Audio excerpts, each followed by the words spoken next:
For all of Iran's military posturing, its skies remain vulnerable.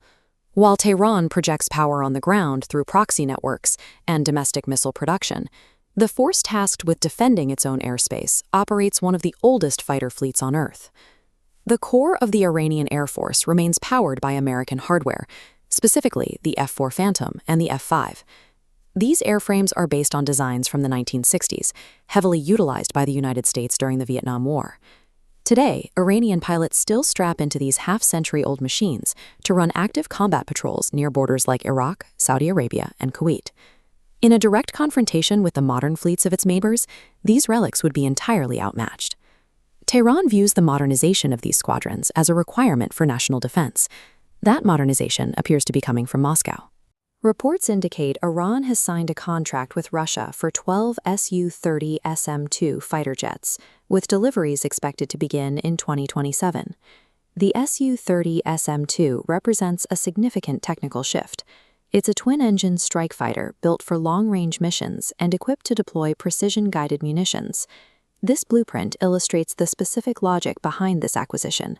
Notice the shared internal architecture between the Su-30 SM-2 and the Su-35, another jet Iran is expected to operate. Both aircraft are powered by the exact same AL-41 engine. This engineering overlap allows a country under heavy international sanctions to simplify its maintenance. Using a single engine type across different jets cuts down on the need for diverse spare parts and lowers overall operational costs. Tehran is importing a synchronized Russian supply chain to build a sustainable, modern fleet. Building a modern air force is the first step toward a larger objective, integrating fifth-generation stealth technology. Recently, Russian officials confirmed they have export orders from Middle Eastern countries for the Su-57 Felon. While the buyers remain officially unnamed, defense analysts point to Iran as a primary candidate. The Su-57 brings radar evasion and network-centric warfare capabilities, a level of sophistication previously out of reach for the Iranian military.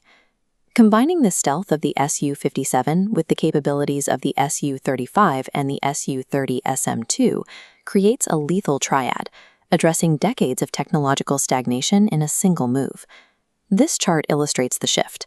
Iran is skipping 60 years of aviation development, moving from 1960s third-generation fighters directly to modern fifth-generation systems. This expands their operational radius, giving them capability to execute precise strikes deep into Iraq, Saudi Arabia, and the Persian Gulf. For Israel, Saudi Arabia, and other Gulf nations, this influx of hardware forces a recalculation of their own defensive strategies. For decades, the regional containment strategy for U.S. allies has rested on having absolute air superiority over Iran's aging jets. However, because deliveries aren't expected until 2027, this new fleet will not change the tactical math of the conflicts currently active in the region. In the long term, the equation changes, replacing a historical weakness to prepare for a different kind of aerial warfare.